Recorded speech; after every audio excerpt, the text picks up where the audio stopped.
I thought that might be an appropriate picture from the show Sliders. Um, I'm going to assume if you're studying the Mandela effect, you probably know who Quinn Mallory is. But anyway, I've been thinking about the Mandela effect and the stories that people have told. And of course, in the show Sliders, for every parallel universe, there's a double of you.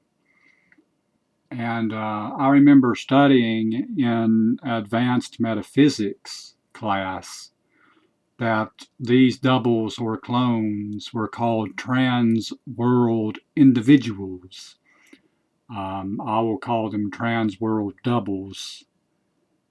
And interestingly enough, I'm not sure that I myself did not encounter my trans world double recently.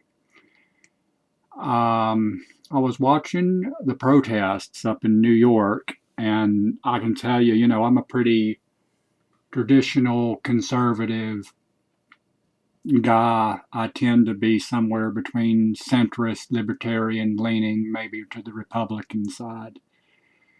But anyway, I'm not the type that would be out protesting the current administration.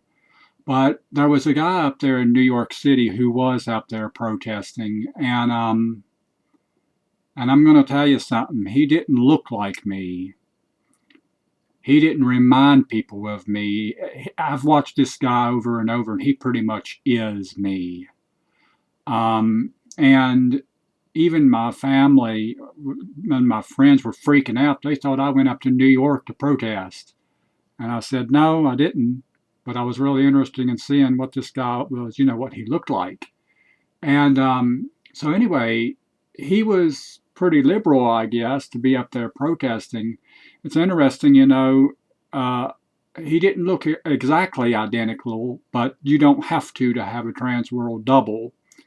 And the fact that it was even brought to my attention was strange, but and how that happened. But anyway, it's interesting to consider that you can have this trans world double, and people have been talking about the duality recently of something being the same and yet it's opposite in the Mandela effect. And I just thought that was a very interesting story to actually encounter your trans world double. I mean, be careful because you might actually bump into yourself.